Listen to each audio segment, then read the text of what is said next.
On June 21, 1905, train number 26, known as the 20th Century Limited, was approaching the town of Mentor from the west, traveling on the main line owned by the Lakeshore and Michigan Southern Railway. While there are conflicting reports on whether the train was behind schedule, it was carrying 67 passengers and was quite crowded. At 9:20 p.m., disaster struck as the train entered a freight depot siding at a high speed of around 70 miles per hour, causing the engine to suddenly lurch to the left. The siding was too short to accommodate the length and speed of the train, leaving no time to avoid the accident. The engine tipped over onto its left side, tragically ejecting fireman Aaron Gorham from his position and fatally crushing the engineer at the controls. The force of the collision also led to the boiler exploding.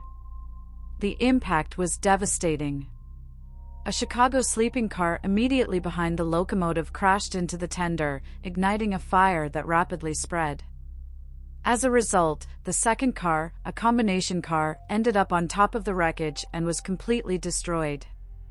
The third car, another sleeper, derailed but did not catch fire. Rescuers reacted swiftly, but the intense heat from the fire made it challenging to approach the scene. The fire continued to rage for several hours, finally being contained around midnight on June 22. Medical professionals from nearby areas, including Cleveland and Painesville, rushed to provide aid. Tragically, 21 passengers lost their lives either in the initial wreck or due to the subsequent fire, and many of them were so severely burned that their identities could not be determined. Additionally, 5 individuals sustained serious injuries, and more than 20 others were injured to a lesser extent. Efforts were made to transport the injured to safety. Some were placed on a relief train bound for Cleveland, while others were taken in ambulances to nearby hospitals. It took until about 1 a.m. on June 22 to recover the last body from the wreckage.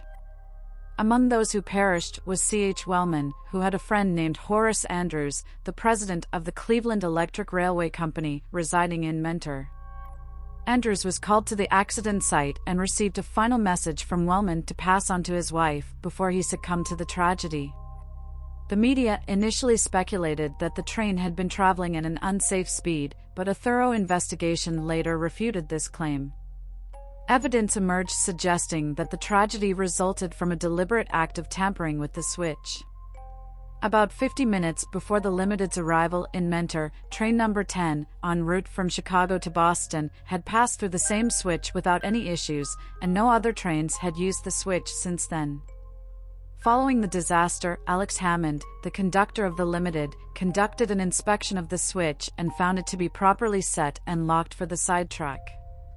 Additionally, a white light that indicated the track's positioning was in the clear position, which meant the points were set for the main line. Based on these findings, the New York Central Railroad firmly maintained that the accident resulted from a willful act of switch misplacement by an unknown individual.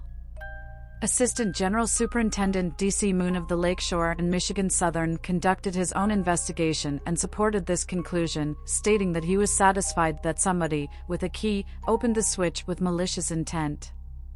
The train did not jump the track. Despite extensive efforts to determine accountability, no party responsible for the switch tampering was ever identified.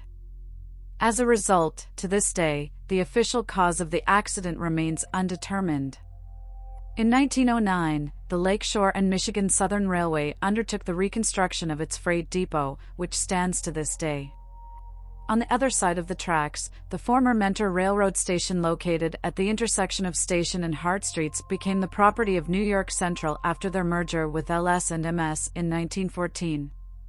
However, passenger service to Mentor ceased in 1949, and by August 2007, the station had been repurposed into Deker's Sidetracks, a sports bar.